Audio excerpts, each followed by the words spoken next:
சூப்பரான டேஸ்ட்டான ஜீரக சம்பா மட்டன் பிரியாணி எப்படி செய்யுதுங்க தான் பார்க்க போகிறோம். இப்போ மட்டனில் மஞ்சத்தூள், உப்பு, இஞ்சி பூண்டு விழுது எல்லாத்தையும் போட்டு நம்ம வேக வச்சு தனியாக எடுத்துக்கலாம். இப்போ அரிசியை கழுவி அதையும் நம்ம ஊற வச்சுக்கலாம்.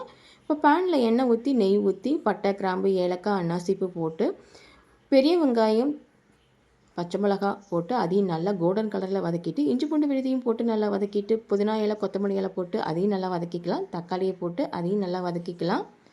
மிளகாய்த்தூள், மல்லித்தூள் போட்டு அதையும் நல்லா வதக்கிட்டு கரம் மசாலா, மட்டன் மசாலா அதையும் போட்டு நம்ம நல்லா வதக்கிக்கலாம். கொஞ்சம் தயிரை ஊற்றிக்கலாம். அதையும் நல்லா வதக்கிட்டு வேக வச்சிருந்த மட்டனை இது கூட ஆட் பண்ணிவிட்டு போதுமான அளவு தண்ணி ஊற்றி நம்ம கொதித்து வந்ததும் அரிசியை போட்டுக்கலாம். இப்போ மூடி போட்டு கொஞ்சம் நேரம் நம்ம வேக வச்சுக்கலாம்.